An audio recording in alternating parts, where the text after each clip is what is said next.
We don't want people to be ignoring their symptoms and then to present with far more advanced symptoms and far more advanced conditions. Cancers unfortunately can spread, and sometimes the treatment options are very different by waiting a few months.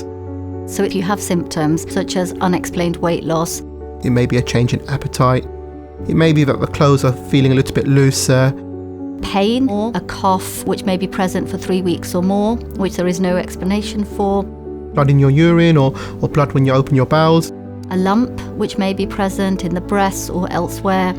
Sometimes people like to keep these things to themselves and hope it's going to go away. The outcomes are always better for a cancer which has been caught and treated earlier.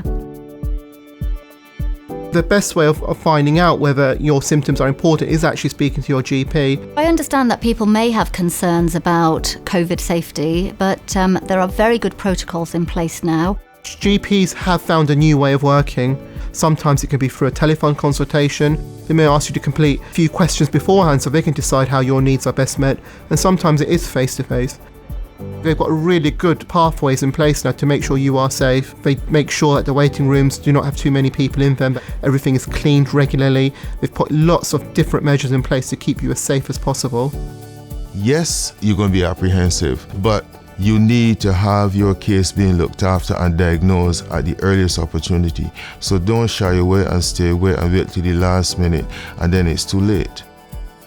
I was due a smear test and I got the letter and I sat on it for a bit because I just thought, I really just don't want to occupy any of their time. And then actually I got a reminder letter and I just thought, yes, actually I need to make sure that I don't then become a problem.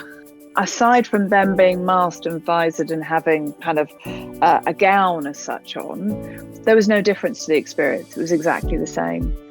In truth, the person who's going to suffer by delaying it and then discovering that something is amiss is you.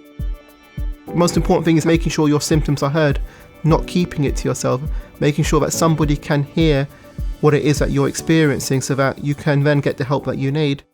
It's far better for the patients and for the NHS if patients do come forwards earlier and that they can be treated earlier so that the outcomes are far more successful.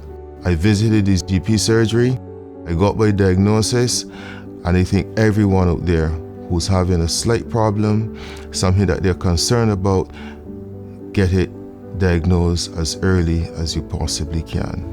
I did it, so should you.